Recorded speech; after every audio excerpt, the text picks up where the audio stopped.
All right, back with another tier list. I did one for the preseason. I will be doing one of these every Monday throughout the season, giving my thoughts on around where these teams rank. A lot of people like power rankings, but I've always kind of found those a bit annoying because, like, how do you decide which team is 17 versus 18? A lot of times these teams are in a similar tier, so I did a tier rankings instead. It's very fun. Obviously, there are two teams that haven't played yet, so the Jets and the 49ers I both put in Super Bowl contenders. You can look at my previews if you want more thoughts on those two teams. But for now, I think we can just yada yada them. And let's go to the Tennessee Titans, who, what a weird game they had, where I think looked pretty good out there outside of Will Levis, who I think had a bit of a disastrous day, obviously a disastrous play there. I don't think this is a horrible team, but like if you're going to get quarterback play like that, you're into bad tier. I've seen Levis play better. I'm going to put them in scrappy still. Maybe that's being too generous, but I think right now that's how I view them. Also, I should set up the tiers. 5 tiers. Most of them speak for themselves, but I'll say it. Super Bowl contenders, playoffs for sure, still good, scrappy, and then bad are the 5 tiers. Let's go to the Dolphins, who, Dolphins fans called me out on the podcast for not giving Tua his credit, and they're right. I kind of phrased a Trevor Lawrence take in a way that seemed like a Tua diss, and I didn't mean it that way, but that was my bad. Tua was very good. The Dolphins are very good. Their defense, that pass rush was great. Yes, it's Jacksonville's, not so lethal offensive line, but still, it's nice to see you're getting that pass rush. And if you can win games without having to score 30 points, that's kind of what they need to do. So, yeah, I don't know if I can quite go Super Bowl contenders just yet. I want to see it a little bit more, but playoffs for sure feels like a fair tier for them. Very impressive week 1, I thought. Got to give them a lot of credit. The Bengals, I'm not too concerned about that week 1 loss. Like, the Bengals have a history of struggling week 1. I made a whole film study on the Joe Burrow of it all. It should be out in a couple of hours. So, after this video. So, it was not an ideal performance by the Bengals. I still think that there is talent here, but I'm not too in love with this team either. I'm going to put them in still good. Like, I was kind of lower on the Bengals entering this year as is. They still have some incredible star power on offense, but I don't love the rest of this team right now.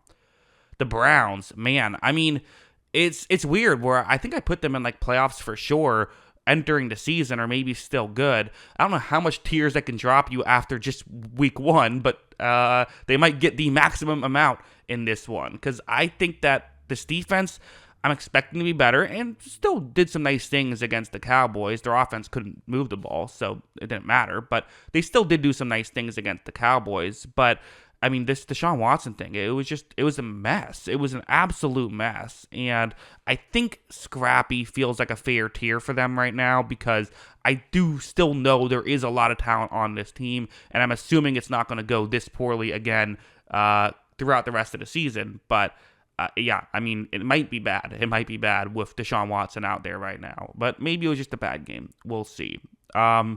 The Jaguars, who I also thought had a pretty good game, like a competitive loss against the Dolphins. I thought both teams looked good. My take that I said I phrased poorly was I thought Lawrence was not really bad in this one. I think the offense around him was bad, and because of that, like, I can't be too optimistic about this team. I'm going to go still good, because I still think they have a really good defense, and I do like Lawrence as a player, but I just don't love the supporting cast offensively. So still good is where I have them. The Lions are a very good team. And also, just going back to the Jaguars for a second, before anyone says, oh, you're only saying it because you thought he'd be good in college, I was actually one of the lowest people on Lawrence in college. I've been very right about Lawrence not being a superstar from the jump, so just want to get ahead of the comments there. Back to the Lions, though. Yeah, Super Bowl contenders. Maybe not as dominant of a week 1 win as you maybe were hoping, but I thought Goff had a bit of an off day by his standards, and you're still able to win. That wasn't happening last year. If Goff had an off day, you were losing. The fact that they can win in multiple different ways is a good thing, not a bad thing. And Goff still made some real nice throws in this one as well, of course. So, yeah, Super Bowl contenders. And then you had the Vikings, who also Super Bowl contenders, basically, after that week 1 performance. Okay, not really going that optimistic. I think I'm going to put them in scrappy. I mean, I do think that there is some real talent. And again, there's something to be said for just a well-coached organization, right? Like, getting a winning culture matters. They didn't have a ton of talent on that roster once Cousins got hurt, and they were only 500 and stayed around 500 towards the second half of the year as well, with rotating door of different quarterbacks. Like, now they have Sam Darnold, who isn't as bad as people say he is, also isn't as good as Colin Cowherd says he is, right? But there's some stuff there. But yeah, I mean, I don't know how much I trust this going forward, but a really impressive win. They destroyed the Giants. I think I might have said more about the Giants than anything else, though, so we'll see. The Buccaneers are another interesting team. I don't know. Can I put them in playoffs for sure, or is that too giving them too much credit for beating I think, a not very good Washington team? I'm in between them, so I'll put it here so I can talk about it, because I think the offense looked great. I mean, Baker Mayfield had a great game. The offense, the receiving core was fantastic, and even the offensive line held up okay against a good defensive front for Washington. I still have my concerns just about the Buccaneers secondary, and especially with how many injuries they had. Washington wasn't able to take advantage. I think some of the better teams in the league might be able to. But then again, Washington has receivers, and I thought Daniels played pretty well. So I think, I guess the way I view it is, when I think playoffs for sure, I think, oh yeah, you're easily getting in. I'm not quite there with Tampa Bay yet. Maybe I'm just a Buccaneers fan who has had my heart broken too many times. Not recently, though. I'm going to keep it at still good for now. And then the Falcons, who, I mean, there's no getting around it. It was a bad performance by the Falcons. Kirk Cousins did not look good out there. The offensive weapons that were supposed to be unlocked and be superstars instead kind of looked like they did last year, like solid players but not superstars. It was, the offensive line. I don't know what happened there. It's supposed to be a good offensive line. I know it's the Steelers, but some of those plays were atrocious. It was the Steelers. I'm not going to completely panic, but I had them in the kind of still good tier pre-week one. I'm dropping them a tier. I just am. The Kirk Cousins didn't play well. If they don't have a very good quarterback, this is a different team. They're in scrappy. I think they could climb out of that tier. I do, but for now, I think that's fair to put them there. The Baltimore Ravens are a team that they were in the Super Bowl contenders tier after week one. They are not. I'm going to put them in playoffs for sure, but they can't keep beating themselves like that. I can't put you in the top tier if you keep beating yourselves. I just can't. It was a bad performance by them, and they have so much talent, but they make too many mistakes against the Chiefs in particular. I think playoffs for sure is where I'm gonna have them. If they lost to the Chiefs, whatever. It's the way they keep losing to the Chiefs that to me is the issue. I think they could climb into the Super Bowl contenders tier again, but for now, this is where I have them. And also, defense made more mistakes than I was expecting them to make. Just gonna throw that out there as well. The Bears, was not great from Caleb Williams. It just wasn't. They won. They got a special teams touchdown and then an insane Will Levis pick six. I don't know how repeatable that strategy is. Defense played pretty well, but I mean, Caleb Williams just has to step it up if they're going to be a consistent team. They're in the scrappy tier as of right now. If Caleb Williams can't step it up, they definitely can climb some tiers. But for now, it wasn't great. It wasn't great. It is what it is. Next up is the Dallas Cowboys, who yeah, that was a really good performance. As much as I want to say the Browns were a disaster, I didn't expect them to be a disaster. And the Cowboys defense held up really well, a lot better than I thought they were going to. Granted, maybe that was part of just the Browns, but the secondary, which I thought could be an issue with some of the injuries they have now, was okay. It held up fine and actually looked pretty good out there, I thought. There still are some good receivers for Cleveland. Playoffs for sure. Yeah, I mean, we always kind of sit here and say the Cowboys are a regular season team. They're not a playoff team, but feels like they'll be there. Feels like they will be a playoff team, which you can say you can't say that about a lot of these other teams. So I think a very good week one by Dallas. It's weird. We'll get to it with the Saints as well. It's one of those things where if you win by 10 points, everyone says, what a performance, well done. If you win by 30 points, everyone says, wow, that other team stunk. So sometimes you gotta if you win by too much, no one talks about you anymore. The Texans are next on this list. They looked good out there. I thought they looked as advertised for the most part. Maybe you would have liked a defensive stop or two more, but they looked good. I had them in kind of the second tier. I still feel like that's where they are right now. I think, I'm not quite ready to put them in the Super Bowl contenders tier yet, but they're in the playoffs for sure. The dark horse that could make something happen tier. That feels right. And then the Colts, who I thought had a pretty, quality loss here. As I said, I think Texans were good. I can't figure out this Anthony Richardson thing. And I'm never going to figure him out because I think he's always going to be this high variance player, even if he ends up working in the NFL. I think you're going to get some negatives, and then hopefully you're going to get more positives than negatives. I kind of think that happened today. It was a weird game. I mean, he made that one throw, which was the best throw of week 1. It's one of the best throws I've ever seen. It was absurd. And then he made some really bad plays too. So there's more to one player than on a football team, though. The rest of the Colts unit, I thought, looked very good out there. I don't know if I can quite say playoffs for sure, but still good with a chance of getting into the playoffs for sure here in the future. And then the Rams, who they're a weird one in that, I mean, I don't know if they can do how consistently they can do this, right? I thought they played very well in this game. Their defense better than expected. Matt Stafford was unreal in this game against the Lions.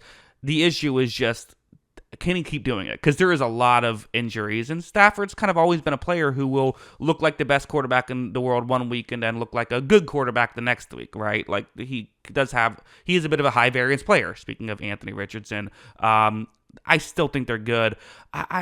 I'll go playoffs for sure. I do. I know that there's injuries. The injuries scare me. I think that there's enough star power here. I feel pretty good about them. It's a really promising week 1. Assuming we get good Matthew Stafford for the whole season, that's where I'm putting them. The Chargers are next on this list, and they're a tough one because I don't know exactly what to make of them. Everyone kind of talked about heading into this game. They have Justin Herbert, who's amazing. Everything else about this team stinks. And then Herbert didn't play that great, but they won the game. So that was interesting. And Herbert didn't have to play that great, which is what Harbaugh is trying to do. I don't know how much that was about them and how much that was about the Raiders. It's always going to be the issue. So it's weird because I feel like I like them more than a lot of the teams in the scrappy tier, but I don't know if I like them more than every team in the scrappy tier. So I'm going to put them in scrappy as well. Scrappy becoming a busy tier here. Maybe I needed another tier to break this up a little, but for now, that's where I'm going to have them. The Raiders, I mean, this was an underwhelming performance. It just was. I mean, I didn't think Minshew played particularly well. Some good weapons, and the weapons played pretty well in this one, I thought, but the pass rush couldn't get home against the Chargers. Very good pass protection. I think that'll probably change, but Antonio Pierce with one of the worst coaching decisions I've seen, just punting on 4th and 1 in enemy territory down 6 points with like 7 minutes left. It's bad. I mean, this was a bad performance. I think I'm gonna do it partially because I got to start putting some teams in the bad tier. I'm gonna put them in bad for now. Maybe that'll change. I'm sure they can climb out of bad at some point. But yeah, that's kind of if you lost to a team pretty handedly that's in the scrappy tier, then you should be a tier below. Probably. I think that feels fair, unless it's like a weird game, which I don't think it was. I think the Chargers were the better team in that one. It's still Washington football team on here. Obviously, they're the Commanders. Now, I thought Daniels actually played all right. For the rookie quarterbacks, he made some plays, especially with his legs. I think you want to see more of a consistent passer because obviously you don't want the whole game plan to be him running. Ask the Bears with Justin Fields. You see the Steelers with Justin Fields. They win because they're able to have him be more of a passer who occasionally runs. I think they're a bad team. As of right now, the defense, really the secondary, just got torched left and right. I mean, I know it's Tampa Bay. They have a lot of weapons. That still wasn't good enough. And I still think that, I don't know, you would have liked to see more offensively as well against a team that in Tampa Bay has one healthy corner at this point, on the roster, essentially. They were missing 3 corners in that game, and still they were not able to get much of a passing attack. That's concerning if you're a Commanders fan. So because of that, at least the young quarterback played well, though, because that's what the season's kind of all about. The Kansas City Chiefs are Super Bowl contenders. I don't think I have to go too far into that. Yes, pretty good stuff by the Chiefs. I think I can just yada yada it. I'm sure Chiefs fans, there's no shortage of people who talk about your team, so we'll just move on. The Saints were it's kind of what I said earlier. It's like you win by 30 points and everyone's like, wow, the Panthers stink. They needed to win by like 16. That's the sweet spot. But, I mean, I don't know. I think people were too hard on the Saints entering this year. Everyone, I think, is kind of just tired of them because we kind of get what they are. We know what they do well. We know what they do poorly. But, like, what they do well, they do very well. So I think they're in the still good tier. Like, people sleep on the Saints too much. Maybe I'm a Tampa Bay fan, and I see them up close and know that this is a better team than people realize. That secondary is going to be great this year. It really is. No, what's not going to be great is the New York Football Giants. Yeah, this was bad. I need another tier I need a Giants tier for below because this was really. I might need another tier for the Giants and Panthers because of how tough they were. In fact, let me do that. Okay, I added the Giants and Panthers tier. I put the Giants in the Giants and Panthers tier. That felt fair for me. Yeah. I mean, it was a mess, an absolute mess in this. I mean, Daniel Jones. There were Giants fans booing Daniel Jones outside of the game, like when he's just walking to get like home. Which, if you're doing that, I mean, what are you doing? Like, get your life together a little bit. If you're taking time out of your day to boo a guy, like if you're in the stands and you're booing someone, okay, fine, that's you paid for your ticket. But if you're going out of your way to do it, I don't know. But it just goes to show the vibes are not high with the Giants. It was a disaster, and Daniel Jones was a mess. He was like the sixth thing you bring up in this game because there were so many other awful things. He was pretty high up actually, but there's like 6 other disasters that happened, and Jones is the quarterback, so he's the one people talk about, especially because he got a big payday, which everyone knew was a bad idea when it happened, except for people that worked for the Giants. So usually when that's the case, maybe a bad idea. The Philadelphia Eagles with a weird win.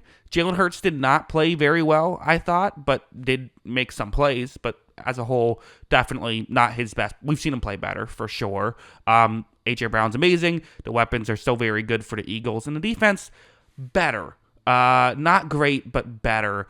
I'm still a little conflicted. I think I'll go playoffs for sure for now. I trust this offense enough to get you into the playoffs. Even last year, the disaster that was their defense, they got into the playoffs. Don't know how much more confident I feel, though.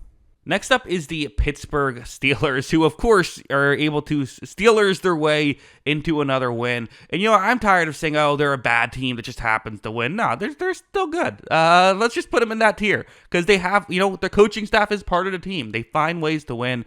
And, again, I brought this up on the podcast, but it's the Justin Fields thing is a perfect example of Steelers culture. Justin Fields, this guy who in Chicago is always just trying to win the game for the team. The offense is being run through him. He's the one making all of the plays, and it just doesn't go very well. He goes to Pittsburgh and immediately just like, oh yeah, I can be a game manager. That's fine. Like that's culture. That's getting guys to buy in. That's a winning culture, and they certainly have it. And that was the difference, I think, in many ways between them and Atlanta in Week 1, and it's going to be a difference in other games as well. The Broncos, I thought, also had a bad game. I'm not going to quite put them in the Giants and Panthers tier, but I don't think they're a very good team. I think Seattle kind of spotted them a couple of disastrous plays by them, and even with that, Denver wasn't able to do a ton with that. Eventually, they did get a couple of nice Bo Nix rushes, but I did not think Bo Nix played very well. I don't know why. I'm hearing pundits say Bo Nix looked good. I disagree. I did not think he looked particularly good. It's only Week 1. He's a rookie. Most rookies play poorly Week 1. He probably was better than Caleb Williams Week 1, but I think he was better than Caleb Williams Week 1. But still, there was, he looked like a rookie. I think it's going to take him some time to fully get there. Rookie quarterbacks takes time to develop. Usually, you don't start out of the gate too hot. So it is what it is. So that bad tier feels fair. The Packers are interesting. Now, how do I put them in a tier? Because obviously there's the Malik Willis Packers, and then there's the Jordan Love Packers, and those are two very different teams. I think it's fair to say that as of right now, they don't have Jordan Love. I'm going to evaluate it with Malik Willis. With Malik Willis right now, I'm going to put them in the scrappy tier because I think they have still some weapons. I don't think they're a mess necessarily, but I do think that there is I don't trust Malik Willis. I really just don't. And even though I liked the weapons, I like the coaching staff, the defense didn't look great either. So as of right now, they're scrapping. You can honestly even talk me into bad with Malik Willis. We'll see how it goes. Sometimes backup quarterbacks surprise you, though. So again, we'll see how it goes. Panthers, I think I'm going to put in the Giants and Panthers tier. It'd be weird if I didn't, if I made the tier like that and then just put them in like bad or something. No, it was not great. Bryce Young might not be long for this world, unfortunately. The Cardinals were interesting, because I did think they made some plays offensively early on, and defensively they were able to make splash plays. They just weren't able to get the consistency down. They do compete pretty well, but as of right now, I'm going to have to just stick with Scrappy. For a second, it was like, are they going to upset the Bills? This is crazy. Weren't quite able to do that. Speaking of the Bills, yeah, I mean, they're playoffs for sure, right? Feels fair. I mean, Josh Allen, very good quarterback, was able to do some nice things. Also did have some mistakes in there, including the fumble. But as a whole, I think was a huge part of this team. I do still have concerns offensively for them. If they're playing a team that isn't Arizona, will those start to pop up? Possibly. I didn't love how this defense played throughout the course of the game, but did make some nice plays here as well. And overall yardage stats are pretty good by them. But I thought they had some plays that they would like to have back. But it's week 1. Some things to work out as a whole. A solid performance by the Bills. You were able to overcome adversity. That's nice. The Seahawks are a team that I was kind of higher on entering this year than a lot of other people are. Kind of them and the Saints, I feel like, are similar in the sense of people are just like, I know who you are, so I'm bored of you. But like, that doesn't mean you're not good. They really got off to a slow start, the Seahawks did, but then settled in. They were able to, despite their rough start, win the game. Still good, feels like a fair placement for them. And then you have the Patriots, who, if you win week 1, I can't put you in the bottom 2 tiers. I just can't. You have to be in Scrappy. You gotta win. I think that feels fair. They had a clear game plan. Let's run the ball a lot. Let's play as though we're the underdog. Let's, try and run out the clock. They're running out the clock in the first quarter, essentially, trying to limit possessions, and then hoping that the Bengals, who usually come out of the gate rusty in week 1, come out of the gate rusty. You get, I think, like 3 straight 3-and-outs, and then the Bengals maybe started to settle in, but then they had a fumble at the goal line. They settle in the second half, but it's just too little too late at that point. You get a stop, and that's all you needed. So good game plan. Don't know how repeatable this game plan is going to be, but it worked for week 1. So, gotta at least put them in the Scrappy tier, because, hey, maybe it'll have good game plans for week 2 as well. We will see. That is my tier list for week 1. Let me know in the comments below. What do you agree with here? What do you disagree with? Always love hearing from y'all. And, of course, as always, thanks for watching.